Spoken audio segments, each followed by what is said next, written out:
Today I want to talk about something I've been seeing constantly these past few days, and it's completely distorting how a lot of people are interpreting the market. Everyone is obsessed with whether this is a bull trap or a bear trap, whether Bitcoin is going to drop to 60K or break above 80K, what Trump said this morning, what Iran said this afternoon, and meanwhile no one is actually paying attention to what really moves price. So today, I'm going to explain how liquidity actually works, not the version you hear in a lot of YouTube videos, which honestly doesn't make much sense, but the kind of liquidity that truly matters, the kind that actually funds the system.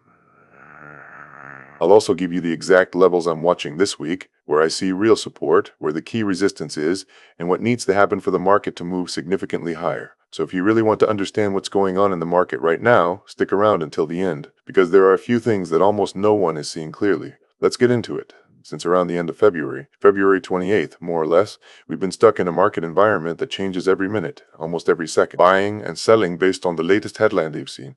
The problem is, we're not insiders, we don't have privileged information, and by the time any news reaches us, the market has already moved 10–15% in either direction within minutes. You simply cannot trade consistently like that. All you become is a puppet of the noise. When most people talk about liquidity, like the Fed injecting money into the system or buying bonds, the logic would suggest we should have been buying non-stop at 90K, 100K, even 110K, but instead Bitcoin dropped to 60K, so clearly something in that reasoning doesn't add up. When I talk about liquidity, I'm not referring to all the money that exists in the world. I'm talking about functional liquidity, the money that actually moves, that flows through the system and finances it. The next day, the transaction is reversed.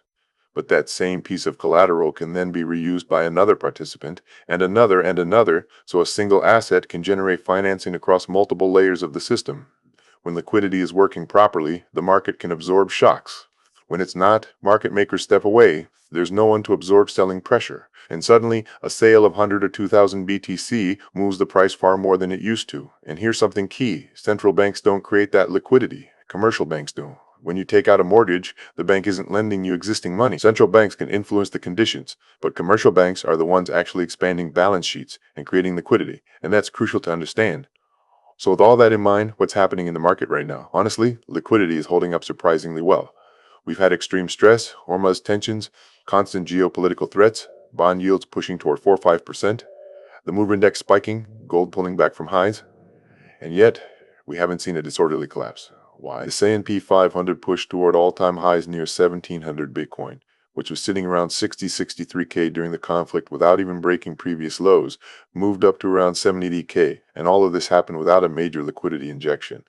That's not random. That means the system is functioning properly. Now, we've seen a pullback from around 70 to 83K in Bitcoin, and I want to be very clear about this. That drop was not a massive sell-off. It was mainly deleveraging, a cleanup of leveraged positions, and that's very different from panic selling or a real deterioration in liquidity. So let's get into the key levels I'm personally watching this week. We have the 74 key zone, which I've mentioned multiple times, Below that, we have 72K, 70K, and in a more extreme scenario, 66K.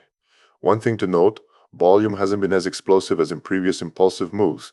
There is activity, yes, but not those sharp spikes we used to see. Are you managing risk correctly? Because investing is not black and white. You're not permanently bullish or permanently bearish. You're bullish when liquidity supports it. You're bearish when liquidity deteriorates. And you stay neutral when the picture isn't clear. So to wrap everything up, the financial system's plumbing is working well. The repo market is clean. Collateral is well positioned. The market has absorbed heavy selling for weeks without collapsing and reacted strongly to positive news. From a technical perspective, the 72K, 70K zone is where I see real protection, and potential entries. Is the key resistance a continuation to the key resistance?